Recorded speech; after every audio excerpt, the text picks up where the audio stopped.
Okay, we're doing quotes from the quote book, Holy Grail of Wisdom Quotes by me, Pete Rogers. Here it is. We're starting out with Tom Clancy, the great writer, sort of a historian.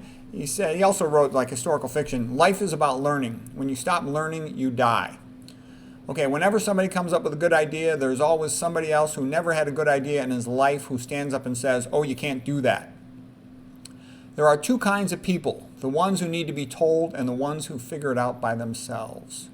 The more you know, the more likely you are to win. Yeah, I've been in some issues, let's just say, where I've had to deal with sneaky games and all that kind of stuff. And yeah, and having more information is very beneficial to you. Tom Clancy continues, the way you win is to have more information.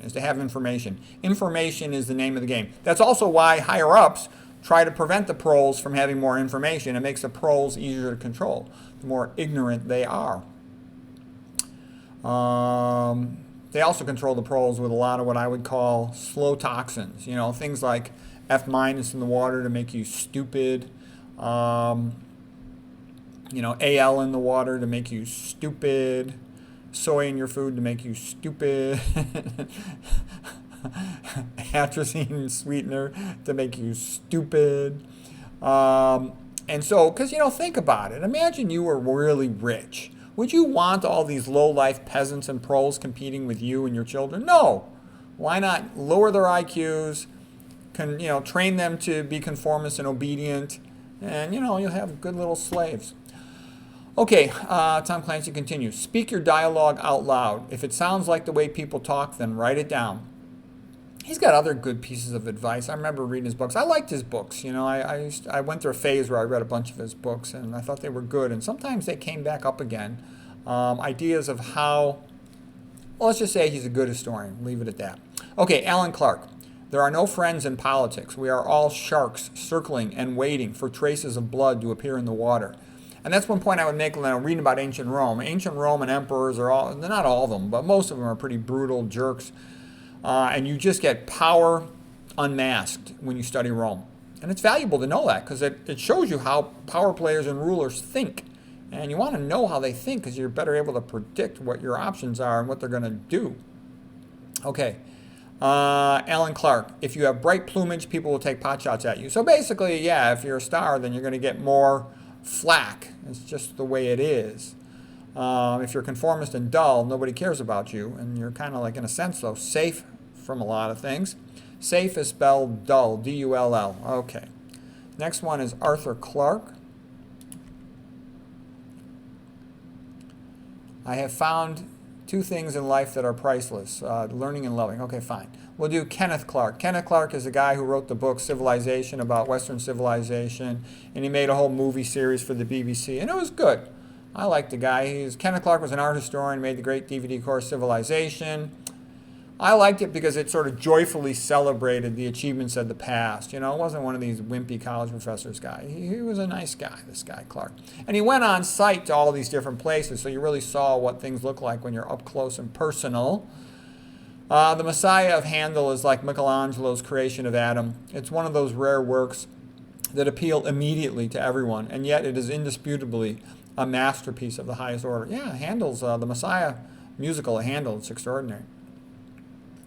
Unto us a child is born. There's lots of great songs in there, besides the Hallelujah chorus. Okay, Kenneth Clark. The lively, intelligent individuals who produced the Renaissance were bursting with vitality and confidence. They sought to absorb the knowledge of antiquity, to equal it, and to master it. They were going to create their own race of giants and heroes. Yeah, that's one of the most extraordinary times ever in the history of the world, was the Italian Renaissance. And Will Durant, the other historian who talked about the Italian Renaissance, and he said there's more geniuses in Renaissance Italy than there were in Athens during the Golden Age of Athens. I don't know for sure if that's true. The Golden Age of Athens was quite extraordinary.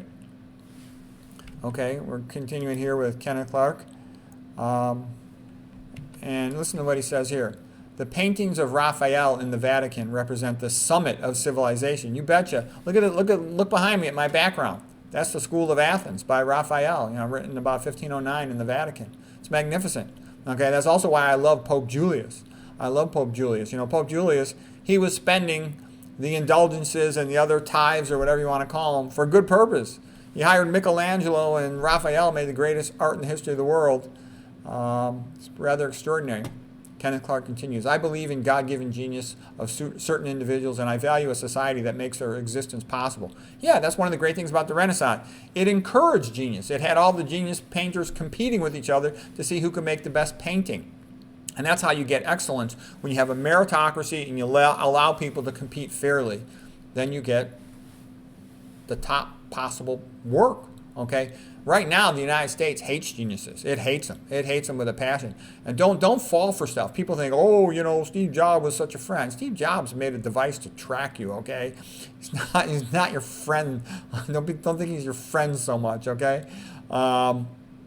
Look what happened to McDougal. McDougal's genius was real appreciated. His house was burned down. Okay.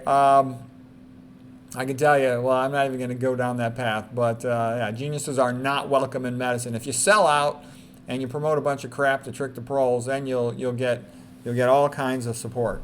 But if you actually tell the truth to the pros, you will get none, and you won't even be allowed to speak anywhere. Okay, Kenneth Clark continues, when one thinks of the Renaissance, immediately Michelangelo and Raphael come to mind. However, when you study the Renaissance, you see that there were lots of brilliant, multi-talented men in Florence and Rome. Just as Pericles was the visionary of Athens and the Acropolis, Pope Julius was the visionary of Rome and the Vatican. What a man! Everyone who met Michelangelo recognized that he had unequaled power of the mind and skill of hand.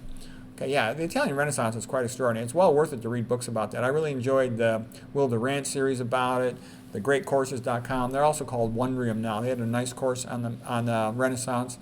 They also had good course. They had not only Renaissance history, but they had a separate course on Renaissance art. It was all great. Okay, Kenneth Clark continues. The kind of premonitory rumbling one gets in the Ninth Symphony. Okay, The Creation of Man by Michelangelo is one of those great works that is supremely great and wholly accessible. God has created a human soul. And yeah, also, it was that Sister Wendy. She was kind of a good art critic too, and she talked about it too. The Creation of Man is the greatest painting on the Sistine Chapel. It's actually the greatest painting of all time because it has the most important message. That's what it all comes down to in Western civilization.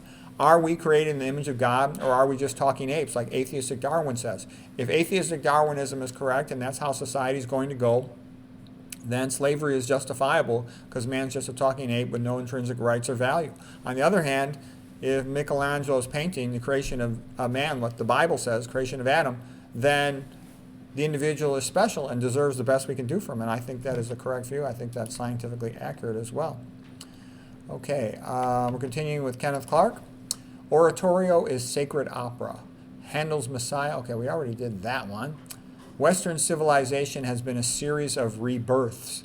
Surely this should give us confidence in ourselves. Yeah, I would totally agree with that. The other thing, too, is there's an overemphasis on the Italian Renaissance as being, a throwback to the ancient Greeks and Romans. It was actually extremely religious, extremely Catholic. And at first you might want to challenge that. And the reason why you probably don't know that is because most people have been taught only about the throwback to ancient Rome and Greece. They haven't been reminded so much about Savonarola, okay? Botticelli was, starting to throw away some of his paintings. He got so intensely religious. Michelangelo's favorite author was Dante in the Divine Comedy, okay? And a lot of these guys were in the, the secular orders of the religious movements of that day. And if you look at most Renaissance art, it was Catholic church art. That's what it was, okay? Kenneth Clark. It is a lack of confidence more than anything else that destroys civilizations. And I think that's a good quote. And I think that's why there's a big push on people who don't like Western civilization to get rid of it. And what they try to do is try to destroy its legacy, destroy its history, and talk bad about it. And also what they do is they hide it from the public. If you study civilization, and study all of them, every one you can, what you'll see is there's nothing like Western civilization. There's no other civilization that has all this magnificent art. There's no other civilization that has all this magnificent literature. There's no other civilization that has this great architecture, this great philosophy tradition. There's nothing even close, okay? The music, the literature, now the movies. It's magnificent. There's nothing that can replace it, okay? Come on. And all that multiculturalism stuff is a bunch of nonsense. There's nothing equal to Western civilization. Don't kid yourself. Show me. Write in the comments. Please tell me something equal to it. Show me some other culture that's got similar amount of magnificent art, magnificent music, magnificent architecture. It doesn't exist. Magnificent literature. It doesn't exist. I've searched for it. I've asked people to put stuff in the comments, and I'll get a little thing here, take a look at Taj Mahal or something. Yeah, it's a nice building, but, it's just one little isolated place. Okay, Ken Clark, all great civilizations in their early stages based their success on war. Okay, fine. Well, anyways, I hope that was interesting for you.